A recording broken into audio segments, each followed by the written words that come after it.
अस्सलामुअलैकुम दोस्तों, जैसे कि रमज़ान का महीना चल रहा है, आप सभी को रमज़ान की तहे दिल से दिली मुबारकबाद देना चाहता हूँ।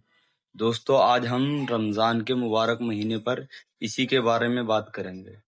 दोस्तों, जब हम रमज़ान खोलते हैं तो सबसे पहले हमें औज़ु बिल्लाहि मिनश शैतानिर रजीम बिस्मिल्लाहिर्रहमानिर्रहीम पढ़ते हैं, और हम भी पढ़ते हैं, सभी लोग पढ़ते हैं, और फिर दुआ पढ़ते हैं, अल्लाहुम्मा इन्नी लका सुमतु व बिका अमनतु व इलैका तवक्कलतु व अला रिज़्क़िका अफ़्तरतु। दोस्तों, कहने का मतलब ये है, जब हम रमज़ान खोलने बैठते हैं, इफ्तियारी करने बैठते हैं, तो हमें किस तरीके से इफ्तियारी करना चाहिए। दोस्तों, सबसे पहले हमें खजूर से इफ्तियारी करनी चाहिए। उसके बाद में दोस्तों, जो फल फ्रूट वगैरह रखे होते हैं, हमें अपनी इफ्तार में फल फ्रूट जो हमारे रखे होते हैं, हमें वो खाना चाहिए। फिर दोस्तों, नमाज का टाइम हो जाता। उसके बाद में दोस्तों, हमें क्या करना चाहिए, नमाज आबाज पढ़कर लगभग आधे घंटे का टाइम लेने के बाद हमें खाना खाना चाहिए। खाना खाते हुए, जैसे दोस्तों पूरा दिन हम प्यासे होते हैं, प्यास भी लगती है, जाहिर सी बात है, तो दोस्तों हमें बीच बीच में लगभग 1 गिलास पानी पी लेना चाहिए खाना खाते हुए। फिर उसके बाद में आधा 1 घंटे बाद दोस्तों, खाना खाने के हमें ये करना चाहिए कि फिर एक एक गिलास करके तरावी वगैरह पढ़ते हैं हम, बीच बीच में एक एक गिलास करके पानी पीते रहें। तो सही तरीका दोस्तों ये है रमज़ान की इफ्तियारी करने से खाना खाने तक का। दोस्तों, गलत तरीका ये है, जैसे हम रमज़ान की इफ्तियारी करने बैठते हैं, तो देखा होगा अपने अक्सर हमारे घर में, सभी के घर में, जबकि मैंने तो अपने घर में परिवर्तन कर दिया है, चेंजिंग कर दी है कुछ। दोस्तों, सभी घरों में क्या होता, समोसे पकौड़िए कचरिए तलते हैं, तो क्या करते हैं दोस्तों, इफ्तियारी जो करते हैं उसी से खोलते हैं, जबकि ये तरीका बिल्कुल गलत है दोस्तों। क्योंकि हम पूरा दिन भूखे रहते हैं दोस्तों, रमज़ान होता हमारा मुंह से, फिर जब हम ये तली हुई चीज़ें खाते हैं दोस्तों, तो उससे हमारा पाचन तंत्र कमज़ोर हो जाता है।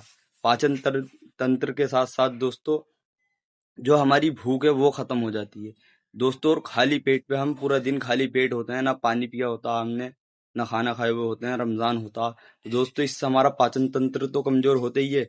इससे एक चीज़ ये भी होती है कि हमारी भूख ख़त्म हो जाती है। दूसरी चीज़ दोस्तों ये है कि पाचन तंत्र कमज़ोर हो गया, भूख ख़त्म हो गई। तीसरी चीज़ ये है दोस्तों, हमारा दिल मालिश सा होने लगता, और फिर उल्टी आने की भी संभावना रहती है दोस्तों। दोस्तों, और एक गलती ये है सबसे बड़ी, कि पानी पीते हैं हम तुरंत रमज़ान खोलने के बाद। ये तरीका बिल्कुल गलत है, जो पानी पीते हैं हम, हमें सब्र रखना चाहिए। पानी पीने से क्या होता है दोस्तों, पेट में दर्द भी हो जाता, और उल्टी की भी संभावना 90% तक बढ़ जाती है खूब पानी पीने से। पियो, मगर दोस्तों बिल्कुल आराम आराम से, थोड़ा थोड़ी मात्रा में।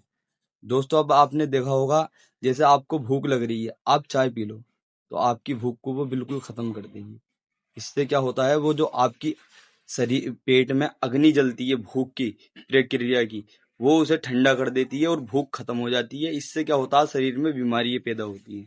दोस्तों, रमजान जो है, अल्लाह तबारक व तआला ने हमारे लिए फर्ज तो करे ही है हमारे ऊपर, मगर इससे हमारी बॉडी को भी बहुत फायदा होता है। हमारी बॉडी जो होती है, हमारे शरीर के ऑर्गन्स जो होते हैं, लीवर और भी जो जितने भी सारे ऑर्गन्स हैं, वो सब हमारे रमजान रखने से वो फिल्टर हो जाते हैं और अपना आप को क्लीन कर लेते हैं। और दोस्तों, हम क्या करते हैं, शाम को तली भुनी चीजें खाकर, समोसा वगैरह पकौड़ी वगैरह, हम उसी जो पूरा दिन वो बॉडी ने अपना आप को क्लींस करा, हम उसे दोबारा गंदा कर लेते हैं। मैं ये नहीं कह रहा दोस्तों कि तली हुई चीजें नहीं खाना चाहिए, मगर खाना खाकर जिस तरीके से मैंने बताया आपको, कि सबसे पहले आप खजूर के साथ क्या कहते हैं इफ्तार करें, उसके बाद में आप कुछ जो फल फ्रूट वगैरह होते हैं, ये अल्लाह ताला की गिज़ा है फल फ्रूट, आप उसे खाइए। उसके बाद में आधा घंटे बाद लगभग आप खाना खाइए, और बीच बीच में 1 गिलास पानी पी लीजिए, पूरे खाने खाते हुए सिर्फ एक ही गिलास पानी। उसके बाद में आधा 1 घंटे बाद आप जितना दिल करे उतना पानी पिए, कम कम मात्रा में, एक एक गिलास करके। उससे क्या है दोस्तों, आपकी पानी की जो कमी, आपने पूरा दिन प्यासे रहे, पानी की जो कमी आ जाती है वो भी पूरी होगी, ना कोई बॉडी को नुकसान होगा, ना आपको कुछ नुकसान होगा। ठीक है दोस्तों, अस्सलाम वालेकुम।